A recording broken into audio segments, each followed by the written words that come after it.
나라와 민족, 특히 이 역사가 아주 오래된 나라와 민족에는 그 단어가 품고 있는 의미가 있습니다. 예를 들어서 우리가 만약 돼지꿈이나 호박꿈을 꿨다고 한번 생각해 보시길 바랍니다. 우리나라 사람들에게, 친구에게 나 오늘 돼지꿈 꿨어 이러면 바로 무엇을 사라고 하죠? 이건 우리 하나님을 믿는 사람이나 아니나 다 그런 문화적인 배경 안에서 지금 말씀을 드리는 겁니다. 그런데 외국 사람들에게, 전혀 한국 문화를 모르는 외국 사람들에게 나 오늘 돼지꿈 꿨어 그러면 어떤 반응일까요? 그냥 돼지꿈 꿨나 보다, 그러겠죠. 지금 며칠 전에 태풍이 오고 또 계속해서 가을 장맛비가 많이 내리고 있습니다. 우리에게 물 하면 어떻습니까? 우리나라도 물 부족 국가이긴 하지만 계속되는 그 비 소식에 물난리 때문에 비가 또 온다 하면 기쁘다, 즐겁다 이런 생각보다는 근심과 걱정, 어떡하지? 이런 생각이 먼저 들게 됩니다. 그런데 이스라엘 민족에게는 물 하면 물은 이 생명 그리고 하나님의 은혜를 상징한다는 것이죠. 오늘 41절 말씀에 그리스도에게 속한 자라 하여 물 한 그릇이라도 내어주면 이라고 했을 때 우리가 물 한 잔, 물 한 그릇 이렇게 내어주는 것 어렵지 않습니다. 유럽 사람들이 대한민국에 와서 정착해서 살면서 자기 나라로 돌아가지 않겠다고 하는 사람들이 많다고 합니다. 왜냐하면 대한민국에 사는 것이 얼마나 축복인지 대한민국 사람들은 잘 모른다라는 것이죠. 왜냐하면 본인들은 이제 유럽에서 살기 때문에, 저도 안 가봤지만요, 그 사람들 이야기로는 유럽에서 물을 그냥 먹는다? 있을 수가 없는 이야기랍니다. 식당에 가서 물을 먹어도 사 먹어야 하고 여기 물 한 잔만 주세요 하면 다 돈을 내야 된다는 것이죠. 그것도 비싼 돈을 내야 된다고 합니다. 그런데 대한민국에서는 어디든 정수기가 잘 비치되어 있고 또 이 상수도가 잘 되어 있어서 물을 쉽게 그래도 얻을 수 있는 곳이 이 대한민국이다. 얼마나 이 축복된 나라인지 모른다라고 그렇게 이야기를 하는 것을 들었습니다. 이스라엘은 광야를 방황하던 시절부터 여호와께서 기적의 물을 주신 것을 깨닫고 그들은 여러 가지 권면이나 찬양과 노래, 시들로 거듭 그것을 찬양하며 하나님의 은혜를 기억했다라는 것입니다. 그래서 구약 성경에 나타난 물의 이미지가 이제 신약 성경에 반영되고 있습니다. 또한 팔레스타인 자체가 물이 굉장히 귀한 지역이죠. 그래서 물 하면 굉장히 귀한 그러한 것입니다. 그런데 먼 길을 여행하며 주의 복음을 전하는 전도자를 만났을 때에 그에게 그리스도에게 속한 자라 하여 물 한 그릇이라도 그리스도의 이름으로 내어줄 때에 그것은 결코 하나님께서 그것을 기억하시고 상을 잃지 않으리라 말씀하셨다라는 것입니다. 갈라디아서 6장 10절 말씀에는 그러므로 우리는 기회에 있는 대로 모든 이에게 착한 일을 하되 더욱 믿음의 가정들에게 할지니라 라는 말씀이 있습니다. 우리가 예수님을 믿고 그리스도인으로서 이 땅 가운데 살아갈 때에 선을 행하는 것이 굉장히 중요합니다. 사랑을 실천하는 것이 굉장히 중요합니다. 그런데 성경은 분명하게 말씀합니다. 그 대상이 누구냐? 가능하면 먼저는 그리스도에게 속한 자를 먼저 생각하라라는 것이죠. 그리고 우리가 만나는 이웃들, 형제자매들, 그리고 또 우리가 할 수 있는 그러한 사람들에게 하라라는 것입니다. 성경은 분명하게 1차적으로는 그리스도에게 속한 자를 먼저 생각하라라고 말씀합니다. 하물며 우리가 한 몸, 예수 그리스도의 한 몸인 이 교회 안에서 함께 신앙생활하고 함께 하나님 나라를 향하여 가는 우리가 더 하나가 되어야 하고, 더 위해져야 하고, 더 서로를 격려하고 세워가야 하는 그러한 공동체, 그런 교회가 되어야 할 줄 믿습니다. 두 번째는 이제 42절 말씀입니다. 또 누구든지 나를 믿는 이 작은 자들 중 하나라도 실족하게 하면 차라리 연자 맷돌이 그 목에 매어 바다에 던져지는 것이 나으니라. 여기서 이 연자 맷돌이라는 것은요, 이 당나귀 돌이라는 그러한 단어입니다. 그냥 직역을 하면 연자 맷돌은 당나귀 돌입니다. 왜냐하면 우리가 가정에서 맷돌을 이렇게 돌릴 때는 작은 돌이죠. 그러나 그 돌만 해도 우리 몸에 이렇게 묶어서 바다에 빠지게 되면 아마 아무리 수영을 잘 하더라도 결코 나오기가 쉽지 않을 겁니다. 그런데 이 연자 맷돌이라는 돌의 크기는요, 대략 한 2m 정도 되는, 직경 한 2m 정도 되고, 무게는 한 수톤이 나가는, 몇 톤씩 나가는 그러한 돌이 이 연자 맷돌이라는 것입니다. 그래서 동물이, 짐승이 이 맷돌을 돌리게 되죠. 그 연자 맷돌은 당시에, 예수님 당시에 아주 중대한 범죄를 저지른 그 범죄자를 본보기로 처형하는 그러한 처형 도구였습니다. 그리고 실제 로마가 이 유대를, 이스라엘을 식민지화할 때 이 이스라엘 사람들이 로마를 향하여 이렇게 독립운동도 하고 대적도 하고 전쟁도 했죠. 그랬을 때 로마도 본보기로 이 전쟁의 포로들 중에 일부를 연자 맷돌을 이렇게 묶어서 갈릴리 바다에, 갈릴리 호수에 이렇게 던졌다고 합니다.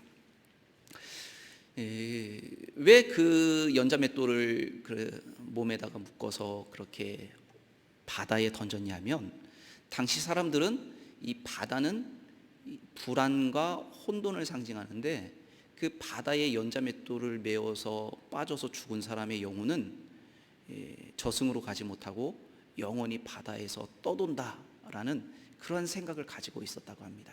그래서 아주 처형의 도구였고, 또 그런 무시무시한 그런 공포를 생각하게 하고 생각나게 하는, 그것이 바로 연자 맷돌인 것이죠. 그런데 예수님께서 제자들에게 누구든지 나를 믿는 이 작은 자들 중 하나, 여기서 작은 자는 누구입니까? 어린아이도 될 수 있고요, 또 이방인도 될 수 있고요, 또 소외받은 사람일 수도 있겠죠. 아무튼 힘이 없고 연약하고 한 그러한 사람을 뜻하는 것입니다. 그 사람을 실족하게 하면, 즉 누군가를 우리가 실족하게 했을 때 차라리 연자 맷돌을 이렇게 묶어서 바다에 던져지는 것이 낫다라는 것이죠. 왜 그렇습니까? 그것은 뒤에 나오는 말씀, 앞에서 나온 말씀과 뒤에서 나오는 말씀들에 대해서 계속해서 중복되는 의미를 포함하고 있는데요, 43절 말씀부터 47절 말씀까지 같은 맥락의 말씀들이 나옵니다. 여기에서는 손과 발과 눈이라는 신체의 일부가 소개가 되고 있습니다. 그런데 이 손과 발과 눈, 이것을 자르고 찢고 한쪽 눈을 빼더라도, 우리의 신체가 장애를 가지더라도 우리가 지옥불에 던져지는 것보다 하나님 나라에, 영생에 들어가는 것이 아주 중요하다라고 말씀을 하고 있습니다. 이것은 죄에 대한 성도의 단절을 강조하신 내용이죠. 그리고 예수님께서는 지옥의 무서움과 괴로움이 얼마나 처절한지를 지금 이 말씀을 통해서 말씀하고 있는 것입니다. 팔레스타인 사람들은 그 죄와 관련하여 신체에 해당되는 기관이 각기 그 죄에 대해 책임을 갖고 있다라고 생각을 했습니다. 즉 이 말씀이 뭐냐면, 누군가가 남의 물건을 손으로 훔치면 우리 생각에는 저 사람이 죄를 지었다라고 생각하지만, 당시의 팔레스타인 사람들은 그 사람의 손이 죄를 지은 것으로 생각을 했습니다. 그래서 그 사람의 손이 죄를 지었기 때문에 손을 자르라는 것입니다. 또 발이 죄를 지었으면 발을 찍으라는 것이죠. 눈으로 죄를 지으면 한쪽 눈을 뽑으라는 것입니다. 그런데 정말 예수님께서 그 당시에 사람들에게 통용되는 그러한 신체의 일부를 찍고 자르고 뽑으면서까지 우리가 하나님 나라에 들어가는 것이 왜 중요한지를 말씀을 하셨는데, 이 말씀을 오늘날 그냥 문자 그대로 해석을 하고 적용을 한다면 어떻게 되겠습니까? 예수님 믿는 사람들 중에 아마 천국 가기 전에 먼저 우리의 신체가 다 절단되어서 천국 가기 전에 먼저 죽을 것 같습니다. 그러겠죠? 그렇다면 왜 예수님께서는 이런 말씀을 하셨느냐라는 것입니다. 그만큼 장애를 가지더라도 천국에 들어가는 것이 중요하다라는 것이고요. 두 번째는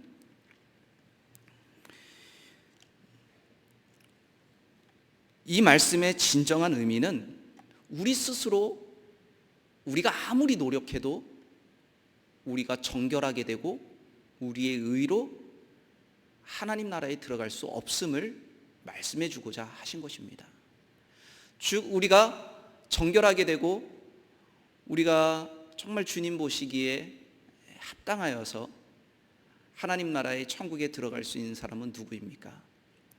우리가 스스로 손을 자르거나 발을 찢거나 눈을 뽑는 것이 아니라 예수 그리스도의 십자가의 보혈, 그 십자가의 은혜로 공로로 우리가 하나님 나라에 들어갈 수 있음을 예수님께서는 말씀해 주고 있는 것입니다.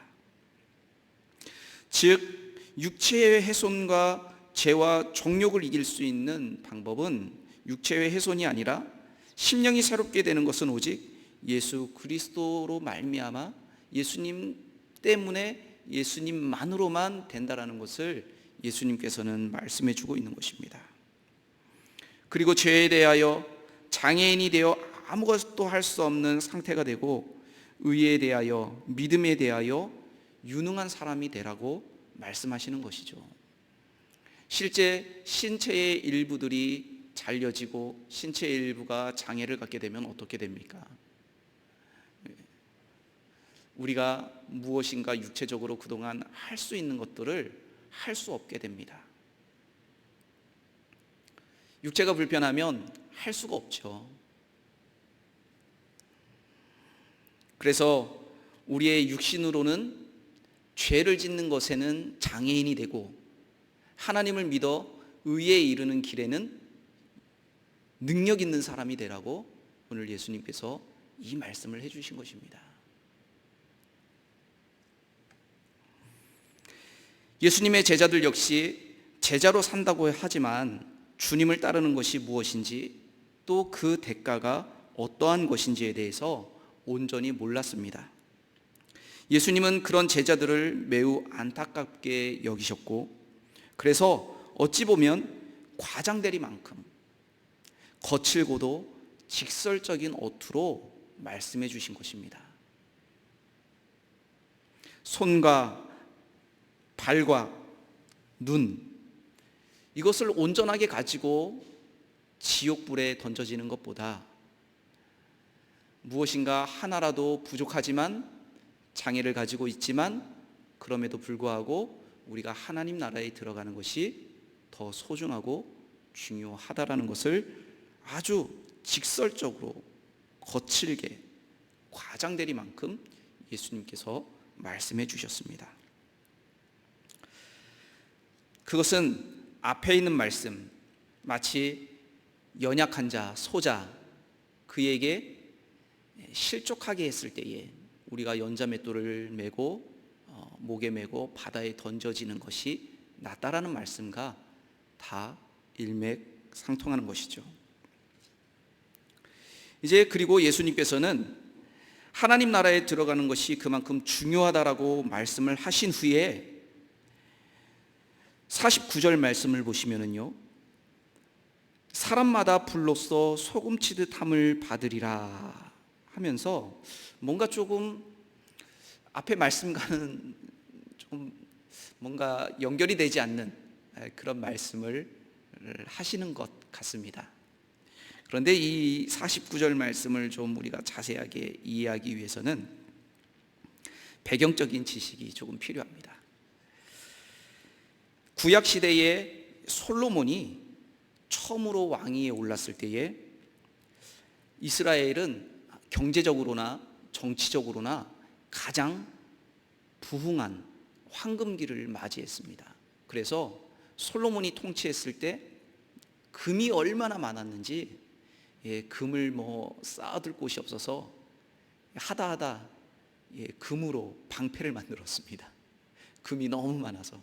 그리고 은은 길거리에 돌멩이, 돌들이 길에 이렇게 많아서 발에 이렇게 치이듯이 은이 너무 많아서 그렇게 발에 치일 정도로 은이 많았다고 합니다. 이스라엘이 가장 강력했던 그런 부와 명예와 또 정치적인 어떤 그러한 안정기가 솔로몬이 통치했을 때였죠. 그런데 솔로몬은 어떻게 그렇게 그런 일들을 가능하게 했냐라는 것입니다. 솔로몬이요, 굉장히 무역을 잘했습니다. 그런데 무역을 잘했던 이유 중에 하나가 모든 나라와 수교를 맺고 그 나라의 공주를 신부로 맞이했습니다. 그래서 후궁을 1000명이나 두었다라고 할 정도로 모든 나라와 다 수교를 맺고 정략적인 결혼을 했다라는 것이죠. 그런데 분명히 이 성경에는 너희가 애굽에서 나왔으니 애굽으로 돌아가지도 말라라고 말씀하시는데, 애굽하고도 수교를 맺고 또 애굽의 공주와도 결혼하고 해서 아주 애굽하고도 돈독하게 지냈습니다. 그런 솔로몬은 많은 이방의 여인들과 결혼을 하면서 그들이 그냥 결혼만 한 것이 아니라 각자 그 나라에서 그들이 믿었던 그 우상들, 이방신들을 그대로 이스라엘에 가져옵니다. 그래서 이스라엘에 언제부터 이 이방 선지자가 많이 정착하게 됐냐 하면 그 원인이 솔로몬 때부터입니다. 그리고 하나님께서 이 기업으로 주신 땅은 팔지도 말고, 그런 말씀이 있죠. 그런데 솔로몬이 예루살렘 성전과 왕궁을 지을 때 이 다른 나라로부터 물자와 용역을 공급받아서 그 대공사를 합니다. 그 물자와 용역에 대해서 이제 돈을 지불해야 하는데 솔로몬이 돈을 지불하지 않습니다. 그리고 엘리야 선지자가 그 갈멜산에서 그 바알과 아세라 선지자와 기도 대결을 했죠. 그 산에서 약 2km 떨어진 곳에 이 바위로 된, 돌로 된 산이 있습니다. 약간 동산, 이 돌로 된 동산이 있는데 거기는 농사를 지을 수 없는 곳이죠. 다른 데는 다 곡창지대인데 거기에 그 곡창지대에 그런 돌로 된 약간 동산 같은 그런 산들이 있습니다. 솔로몬이 내가 이 용역과 재화를 제공하면 내가 여기 있는 땅 주겠다, 그렇게 말은 해놓고 곡창지대에 땅을 주지 않고 그 곡창지대에 있는 돌산을 대신 줍니다. 그래서 그 이방 왕이 그 돌산에 바알과 아세라 선지자들을 보냅니다. 바알과 아세라 선지자들이 솔로몬 왕 때부터 그곳에 정착하게 되죠. 이스라엘에 언제부터 바알과 아세라 선지자가 그렇게 많이 생겨나게 됐습니까? 원인이 다 솔로몬 왕 때였습니다. 그래서 시간이 지나고 그 가불이라는 그 돌산으로 된 2km 정도 떨어진 그 갈멜산에서 엘리야 선지자가 기도 대결을 하는 것입니다.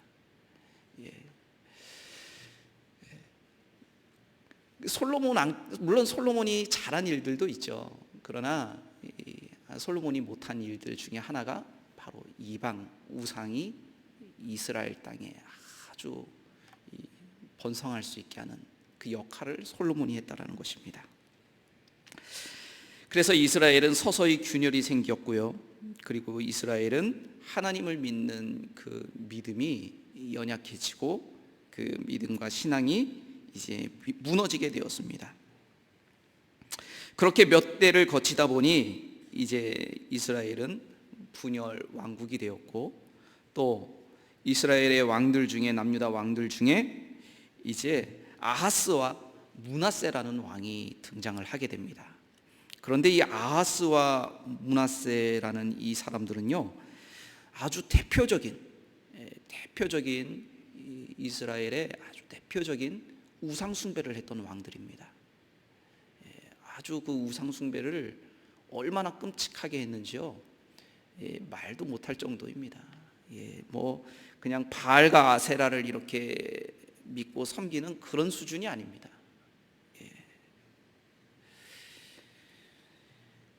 어느 정도였냐면 이 흰놈의 아들 골짜기라는 그 골짜기가 있습니다. 그곳에 불을 피워놓고 자녀들을 그 불에 던집니다. 그게 무슨 말이냐면 어린아이를 인신제사로 드렸던 왕들입니다. 그 아주 악한 왕들이 아하스와 므낫세라는 왕입니다. 역대하 28장과 역대하 33장에 그 왕들의 아주 그 악한 행적들이 자세히 기록되어져 있습니다. 그들은 그들의 믿음의 왕들, 아주 그 선을 행했던 그 아버지들, 그 조상들의 그 모든 그런 것들을 버리고 우상의 산당을 세우고 이방신전을 세우고 그곳에서 인신제사까지 하면서 악을 행했던 왕들이라는 것입니다. 그러다가 요시야라는 왕이 등장을 합니다. 요시야라는 왕이 등극을 하면서 그가 개혁의 칼을 빼어들게 됩니다. 모든 우상과 신정과 신당들을 처단하고요, 이 흰놈의 아들 골짜기에서 전부 그 우상의 집기들과 우상들을 다 던져놓고 불을 피웁니다. 불에 다 태우죠. 그러면 그 골짜기에서 흰 연기가 아주 치솟지요. 흰 연기가 하염없이 피어올랐습니다. 그렇게 불이 타들어갈수록 이스라엘은 정결하게 되었다라는 것입니다. 그래서 불이라는 것은 곧 심판을 의미합니다. 성경에 또한 소금은 정결을 상징합니다. 레위기에 보면 제사를 지낼 때 소금을 놓도록 되어 있습니다. 그것은 소금이 정화와 정결의 기능을 가지고 있기 때문입니다. 이런 관점에서 볼 때에 불로써 소금치듯함을 받으리라 라는 말씀은 정결함을 받는다라는 것입니다. 그렇지만 그렇지 않을 때에는 어떻게 됩니까? 지옥불에 던져진다라는 것이죠. 우리가 47절 말씀으로 돌아가도록 하겠습니다. 만일 내 눈이 너를 범죄하게 하거든 뺏어버리라. 한 눈으로 하나님의 나라에 들어가는 것이 두 눈을 가지고 지옥에 던져지는 것보다 나으리라 라는 말씀이 있죠. 이 지옥이라는 단어의 원어는 게헨나입니다. 이 원문에서는 게헨나로 이렇게 단어가 쓰여지고 있는데요, 이 게헨나라는 단어는 제가 조금 전에 말씀드렸던 그 개혁을 했던 그 요시야 왕이 우상을 불태웠던 흰놈의 골짜기, 바로 흰놈의 골짜기가 바로 게헨나라는 것입니다. 얼마나 아주 그 악한, 또 얼마나 그 아주 그런 사람들을 힘들게 하고 어렵게 했던 그런 흰놈의 아들 골짜기, 인신제사를 드렸던 그 흰놈의 아들 골짜기, 그게 바로 게헨나라는 것이죠. 그리고 그 게헨나는 지옥이라는 것입니다. 그러나 그 게헨나, 그 게헨나가 이제는 예수님께서 그 지옥불을 말씀하시면서 그곳에 들어가지 않도록 우리에게 말씀해 주고 있다는 것입니다. 예수님은 항상 낮은 자리를 찾아다니시면서 그곳에 있는 자들과 함께 하셨습니다. 그것은 바로 무엇입니까?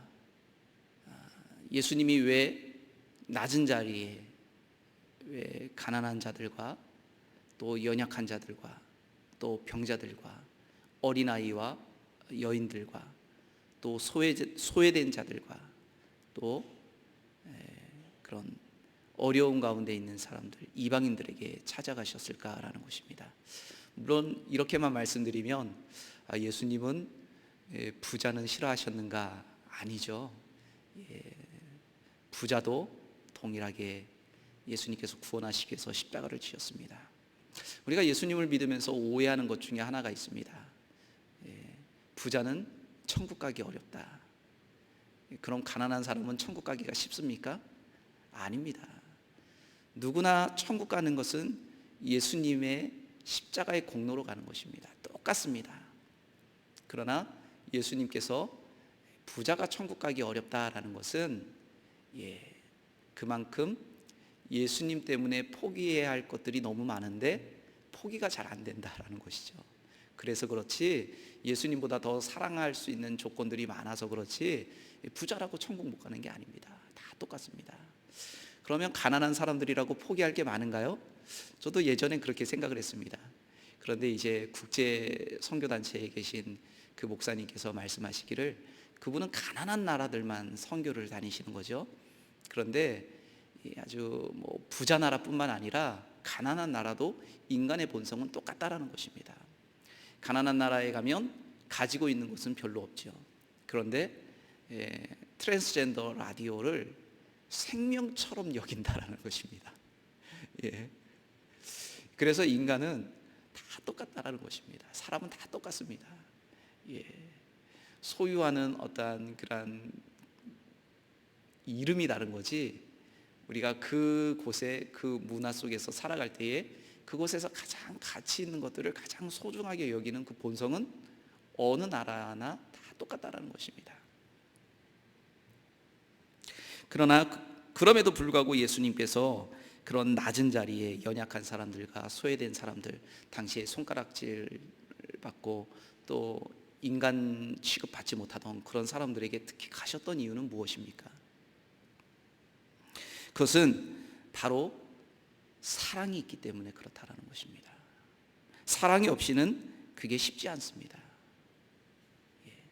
누가 손해보는 자리에 찾아서 가겠습니까?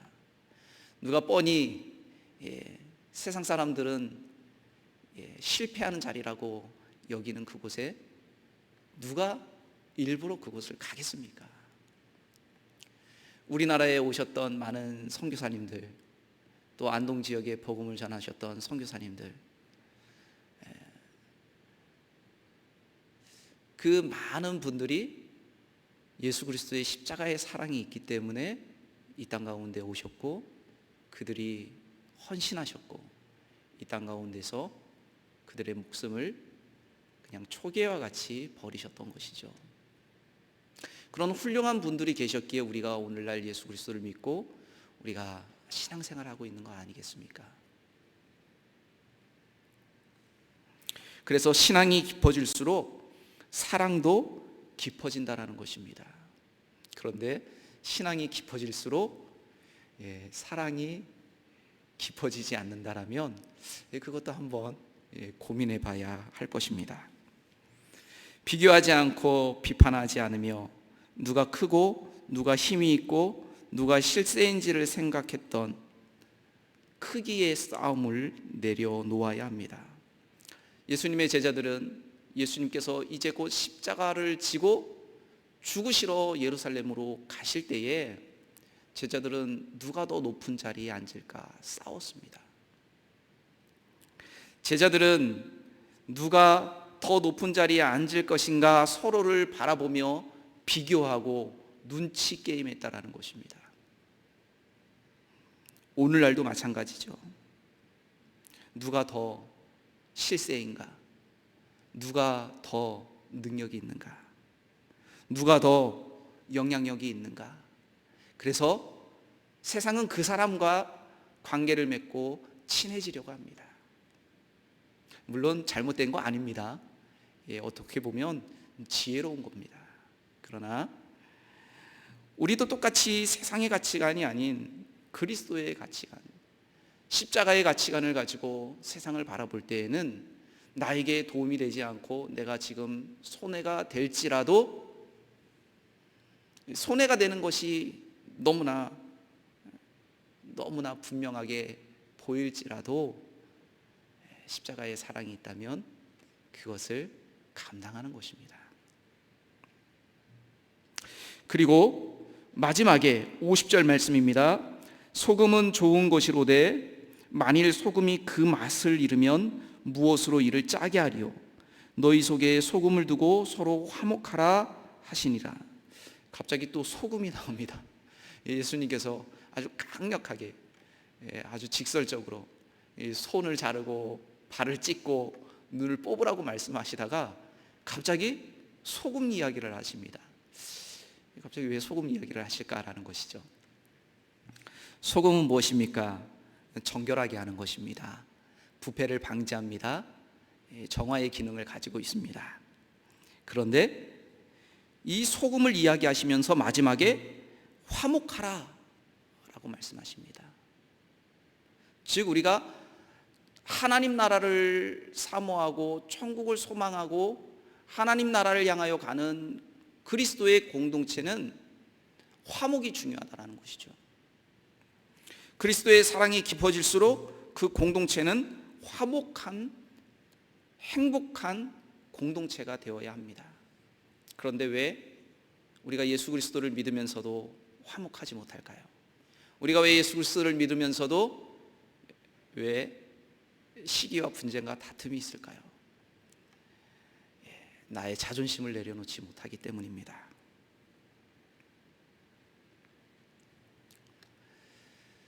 내가 저 사람보다 더 높은데, 내가 저 사람보다 더 나이가 많은데, 그래서 내가 질 수 없는 것이죠. 그러나 분명한 것은 지는 사람이 이기는 것입니다. 그런데 이 싸움과 용서는 조금 다릅니다. 용서는 잘못한 사람이 용서를 해주는 게 아니고요, 빌어야 되는 것입니다. 그러나 왜 용서가 대단하냐 하면 예수님께서 우리를 먼저 용서하시고 십자가에서 죽으셨다는 것입니다. 우리가 용서를 구하기도 전에 이미 하나님께서는 우리를 용서를 해주셨다는 것입니다. 그래서 십자가의 사랑이 위대하고 대단하다는 것이죠. 잘못한 사람이 찾아와서 나에게 용서를 구해도 용서해 주기가 쉽지가 않습니다. 억울한 일을 안 당해 본 사람은요, 그거 용서하는 게 얼마나 어려운지 잘 모르죠. 그러나 용서해 준다라는 게 진짜 어렵습니다. 진짜 어렵습니다. 다윗도 요나단과 맹세를 합니다. 어떤 맹세냐면 절대 너와 나 사이에 우리 가족들을 죽이지 말자라는 맹세를 합니다. 그러나 사울이 기브아 사람들을 죽이게 되죠. 그래서 기브아 사람들이 그 원한 때문에 하나님 앞에서 이 사울과 사울의 가족들에 대해서, 이스라엘에 대해서 원한을 품습니다. 그것 때문에 다윗이 왕이 되었을 때 하나님께서 이스라엘에 비를 내리지 않으셨습니다. 그래서 나중에 나중에 왜 비가 오지 않는가 알아보니까 기브아 사람들이 사울 때문에 원망을 하고 있다는 것입니다. 그래서 다윗이 직계 중에서 그래도 서자들, 서열이 제일 낮은 그런 사람들을, 그 아들들을, 기브아 사람들을 보는 데서 목을 베게 되죠. 그리고 기브아 사람들의 원한이 풀리게 되고 하나님께서 다시 비를 내리셨다라고 합니다. 그처럼 이 싸움에서 이기는 것과 또 지는 것, 이 분쟁과 또 용서는 조금 다른 의미가 있습니다. 그런데 싸움에서 지는 것이 이기는 겁니다.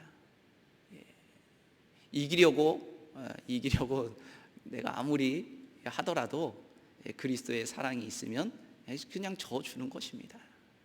그게 바로 십자가의 사랑을 알고 그 십자가의 능력을 알고 그 비밀을 아는 사람이 그렇게 할 수 있는 것입니다. 그래서 화목하게 하는 것이죠. 공동체를 화목하게 하기 위해서는 내가 먼저 져주는 겁니다. 내가 이겨서 공동체가 절대 화목해지지 않습니다. 내가 손해보지만 져주는 겁니다. 그런데 그것이 바로 중요하다라는 것이죠. 소금을 두고 정결한 예수 그리스도의 십자가로 정결케 되어서 그 비밀을 아는 사람만이 화목해 할 수 있다라는 것입니다. 그래서 사도 바울은 우리가 화목해 하는 직분을 가졌다라고 말씀합니다.